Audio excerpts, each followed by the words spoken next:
Okay guys, I'm here. The parking lot is not that full. A few cars here. Don't know if they're workers or just people just taking day hikes. Um, but the actual sign for different trails is right here. And then you can see the trail for the Dutchman's Creek is right there. That's where that is. And so I'm going to go in there and going to try to do a 12-miler today. And it's a beautiful day, gorgeous. I wish it was a little cooler, but other than that, it's not raining, and it should be a nice hike today. And we're going to take our time and have a good time. Hopefully get back before dark. So anyway, let's get started. Just want to show you something just as we're getting started. As you can see here, you can, this Eagle Scout, you can take a, they put something here if you want to take an audio tour. If you have the means of doing that, you can take an audio tour. I guess just scan that. I've never done that before. And you can actually listen to certain aspects of whatever they got there, points of interest. And also, I wanted to show you this. The Uwharrie Trail is marked with white paint, or what you call white blazes. This one is yellow. The Dutchman's Creek is yellow, so that distinguishes those trails. And as you can see before, that paint really helps out. I mean, I can see the trail. I don't know if you can pick it up real good on the camera, but the deeper you go, sometimes there's less and less foot traffic. And so you want to pay attention to both that paint and your trail. And so it's usually a good idea to day hike before you go backpacking in, not unless you're just really familiar with it or the trail is really marked good. And so, but let's get started. Here's something on the Dutchman's Creek Trail that I never seen on the Uwharrie Trail is you'll see little factoids, little information about the area. And this one here is showing arrowheads and stuff like that, and just some interesting facts about the area. Okay, I'm at a little junction here on the Dutchman's Creek Trail. Right where I'm at, you'll see that blue blazes there on the trees. That is the Super Tree Trail. That was one thing I made a big deal over bringing maps, and I didn't bring my map. I do have a PDF copy on my phone though, which is a good idea. You know, keep it on your phone just in case if you do forget your map, you still got a way to getting it, because there's no Wi-Fi out here. So I just downloaded it onto my phone. But here is the Dutchman's Creek Trail. Now you'll see these posts also at these junctions. And so again, Super Tree is blue and Dutchman's Creek is yellow, but I have come from this direction right here. Okay, I hit the junction again on Super Tree.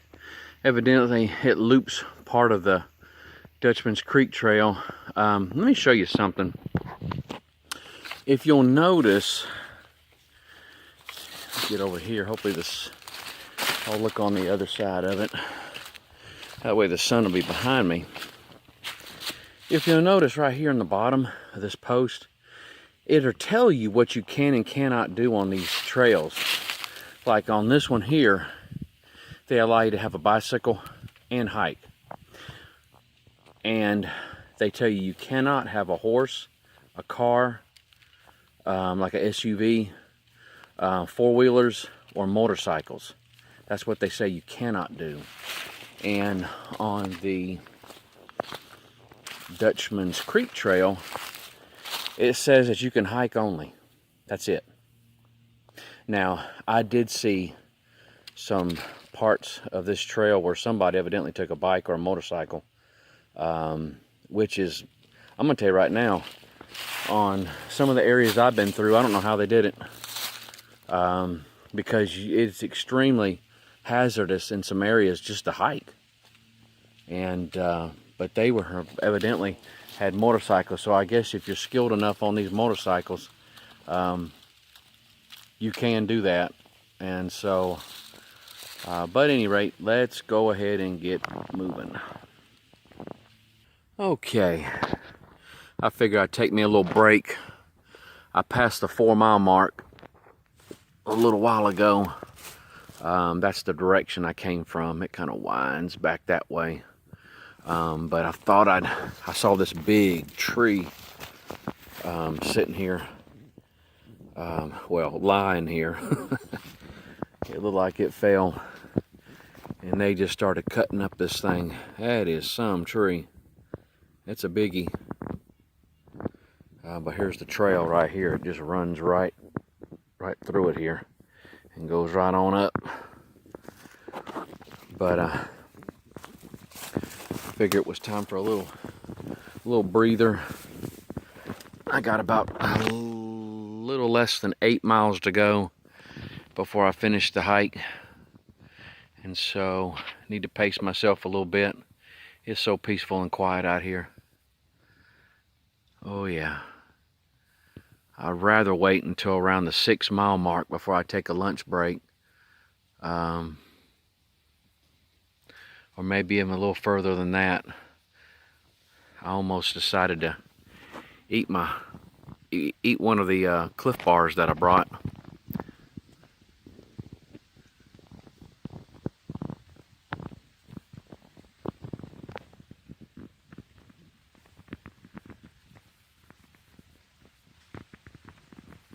So peaceful. All these leaves, I don't know if you see it on the camera. All the leaves coming down. It's so quiet out here.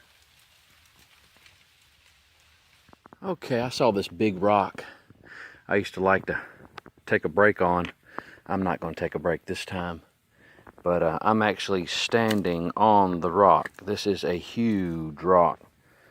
I'm way up. This is all around.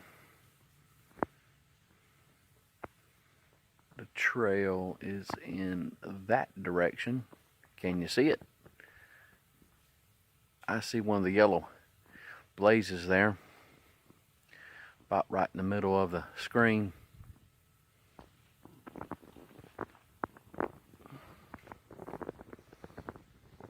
Beautiful.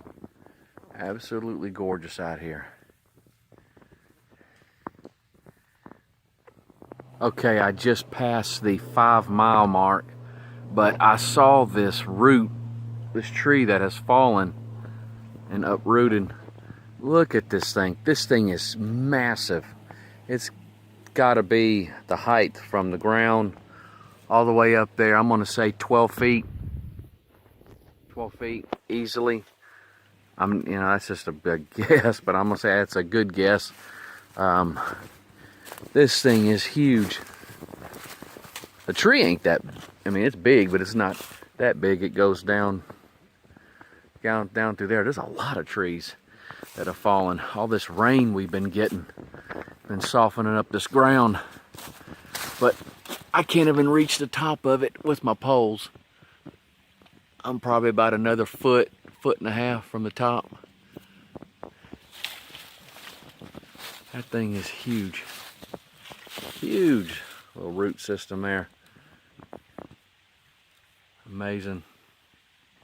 Here's one of the downfalls about hiking is when after a good rain, and we've had a lot of rain, you can see how muddy this trail is. It took a while for me to find a white blaze on a tree. It's way down there in the direction I got the camera pointed. I see it, but at one point in time, I ain't seen one in a long time, and I was wondering if this was a trail or just a creek. And until I saw some footprints where other people had walked. But this is in fact the trail. But as you can see, there's water streaming down it. And I started to wonder if maybe I had taken the wrong path. It's been a little while since I've been on this trail here.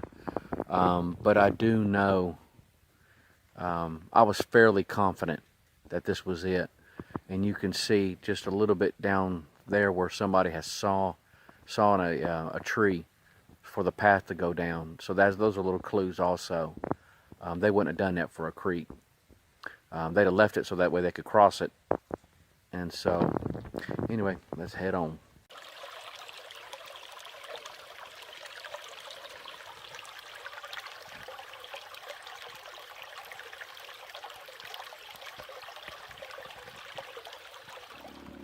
Wow, that's some clean water. Oop, I see fish. I see some. I see some. The camera's not going to be able to get it. I actually see some fish in there. About minnow size is what I see. Look at that creek though. That's a big boy.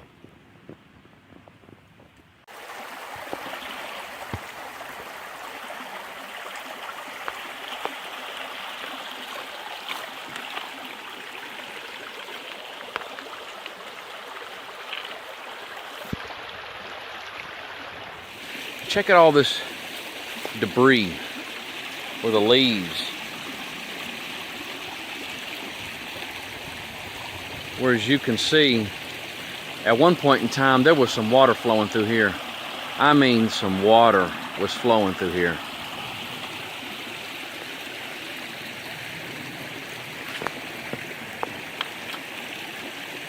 All over in here and off and out in here. I mean, it's caught on the tree over here. It's caught on the tree here. All these leaves and stuff with water and debris here in this area. That's amazing. That would have been something. You can tell it. It's all washed out on the ground here. The ground's been washed out. There's been some major water coming through here. Unbelievable. And it's going through here. It's going fast right now. Okay, I am at my rest area, and I'm actually resting in the area where I backpacked in on the solo backpack trip. For those of you who haven't seen the Uwharrie National Forest solo backpack trip, this is that area. My tent was right here, and I had the Eureka solo tent. For those of you that don't know, I have an Eno hammock, and this thing packs up in this little pocket here. Once I'm done, I take it down. I can put it all in this little pocket, and that's a carrying case by itself. But what I usually do is the carrying case for the straps is right here. I usually take that and put it in this pocket so I don't lose it. But these straps, I'm thinking they're about 12 feet long. But these straps are 200 pounds a piece. They can hold up to 200 pounds a piece. And to be a hammock so thin, it's built well. It's built extremely well, and I highly advise you day hikers, get you one, put it in your backpack. It's not much weight. It's not much weight at all. And it's a nice way to have a little break. All right. It is time for me to get back on the trail. I got about an hour and a half left of daylight left before it starts really getting dark, and I don't know if I'm gonna make it or not. But I just wanted to real quick tell you what I pack in my backpack. In a nutshell, on the very bottom, I usually put my water filter, my Katydyn hiker. I do have a Sawyer squeeze. I probably should have brought that because I ran out of water. I only have basically an hour and a half to 2 hours of hiking out. Basically because it was just a warm day. I drank more than usual. I have never exhausted my water before, but this time I did. And so I did bring my hiker, Katydyn hiker, so if I do need water, I can filter me some water out of a creek if I need that. As far as my bladder, I have a